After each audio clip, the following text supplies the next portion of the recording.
This morning I'm doing something very, very strange. Because I didn't go to the gym for 2 days, then last night I made my mind up. I'm going to go to the gym in the morning because I would feel very refreshed, energized, and I'm just going to get to it and get it done. And I'll see different faces. I'll see a different world that I've never seen before. I've never been this time. It's barely 8:30 and it's very, very overcast and dull. You won't be able to discern the precise dullness by this video because the video always brightens it up. But it's twilight and I never get out of bed when it's dark. I just won't do it. And even if I wake up and I'm wide awake at 7 o'clock, I'll just lie there in a meditation or be staring out of the window watching the trees blow in the breeze or listening to the birds or something like that. I just won't get involved in living a life outside of my circadian rhythm. You see? No, it just won't do. Getting up earlier than daylight is witchcraft, people. It is actually witchcraft. And as far as I can gather, its origination was during the Industrial Revolution. Like mostly in Britain, that's where the Industrial Revolution started. Where they had the workhouses, which were lit by gaslight. And the peasants used to have to get up in the complete blackness by candlelight. Well, let me tell you this, anybody that gets up with candlelight is involved in witchcraft, people, because it's the candlelight where all the ghouls and spirits hang out. It's their party time, so anyone who's wise would be sound asleep in the protection of their quilt under the covers like this whilst it's dark, protecting themselves from evil, nefarious spirits. Because if you get out of bed and strike up a candle, you are inviting spirits to your party. And lots of them will be malevolent.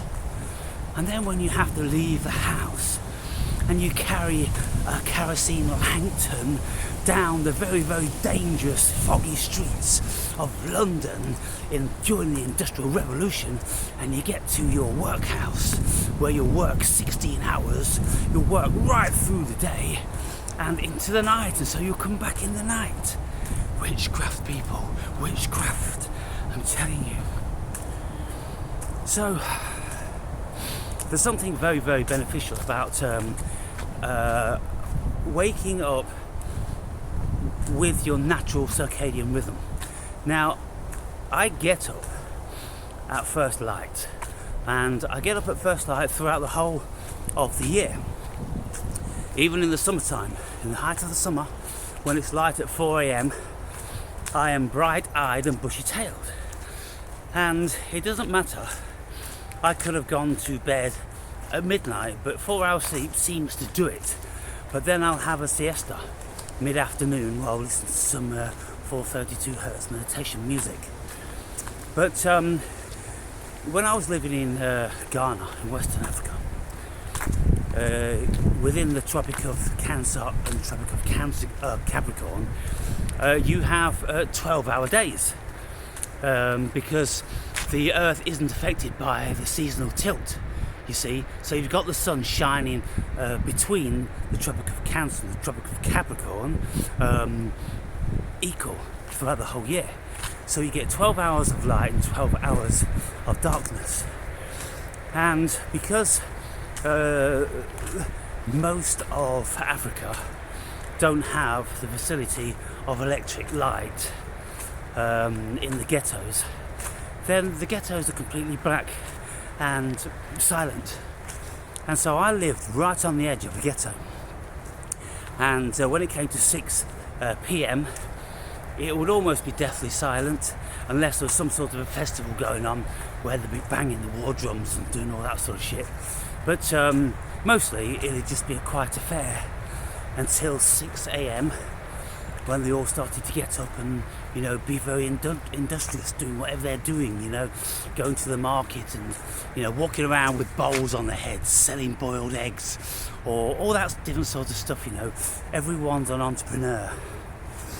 So in the whole of the shantytown ghetto, which was just like built out of wood and built out of concrete blocks with corrugated tin roofs on, those sorts of buildings, you know, with mud tracks all the way through them. Yeah, so I used to go wandering through those places during the daytime with my African girlfriend. Because if you've got an African party with you, then they will tell the rest of them, it's okay, he's cool. But if you go on your own, you're going to get hassled by many people. So I used to say to my girlfriend, let's go in the ghetto. Oh honey, we shouldn't go in the ghetto, just like you are. I need to go in the ghetto, darling, because I want to see what it's like. I want to see what you do.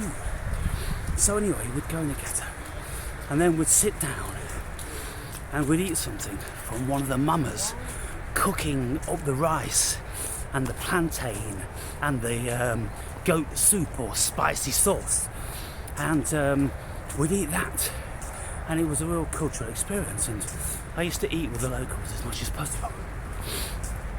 But to get up with your circadian rhythm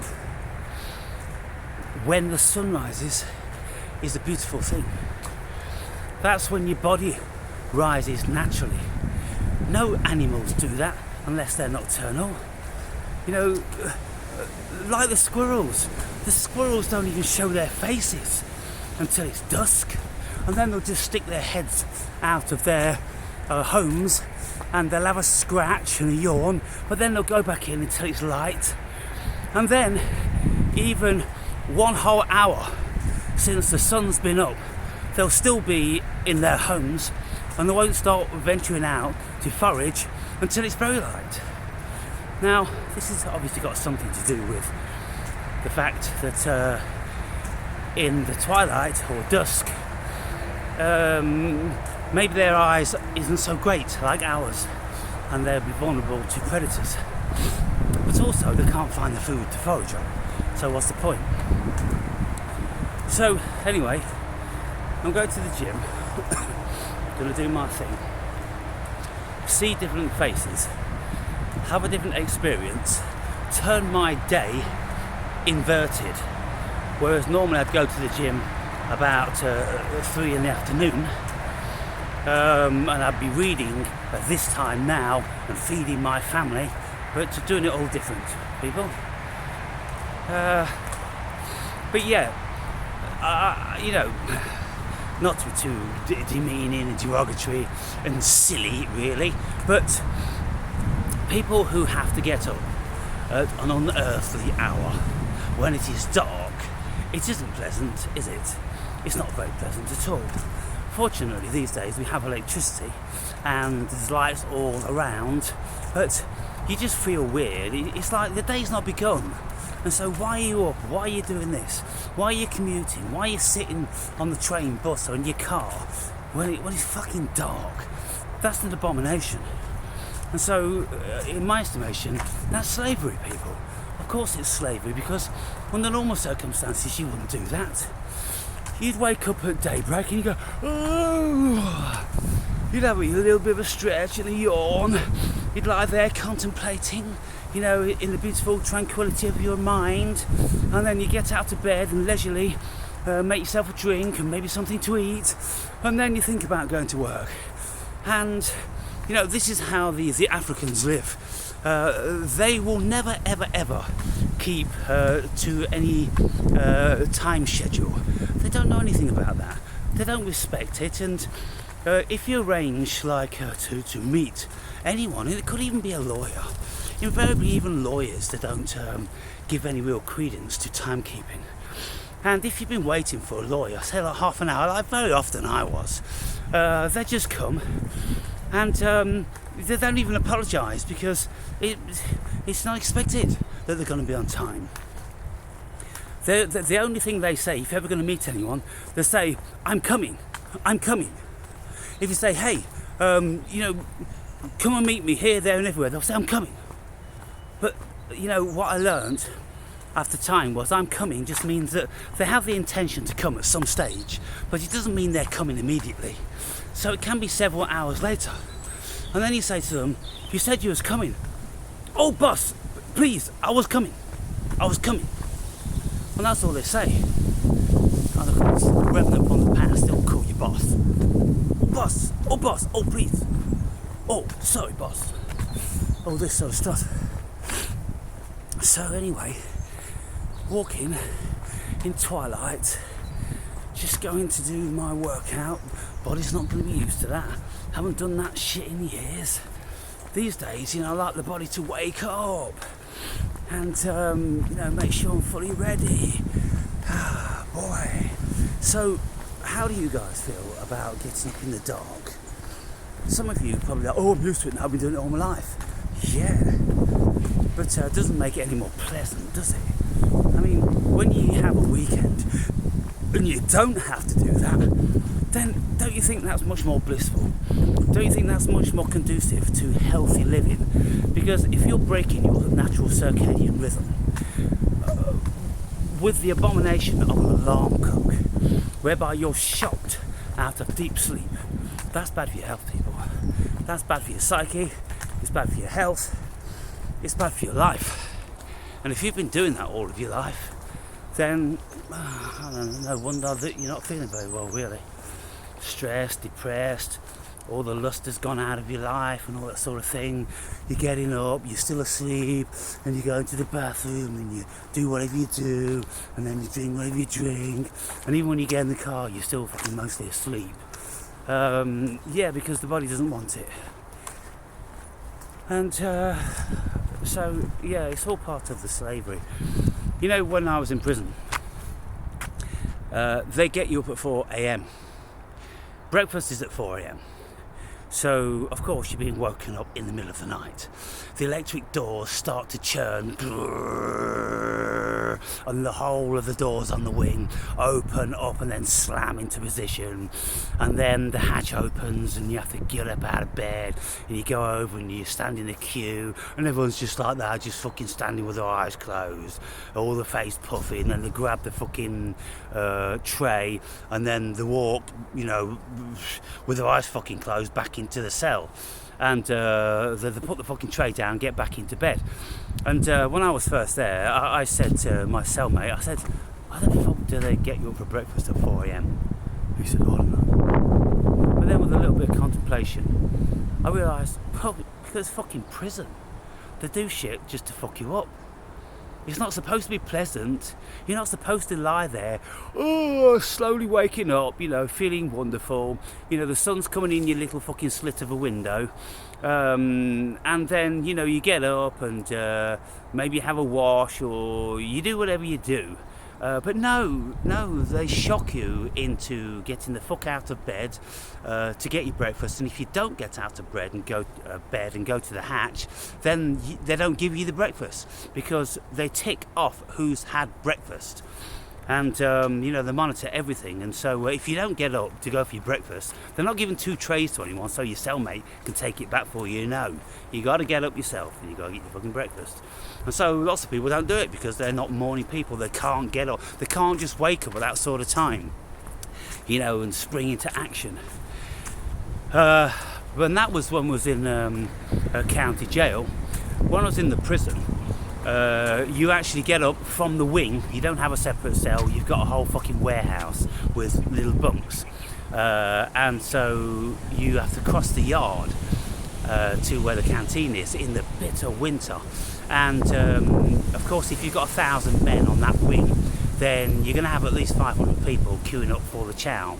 And on a bitter, windy, rainy, frosty, snowy morning, whatever, you're standing outside the freezing fucking cold like this, trying to shield your face from the bitter fucking sting, often for an hour, before you eventually get into the hall, and then you've got another 20 minutes queuing in the hall before you get your chow from the fucking hatch.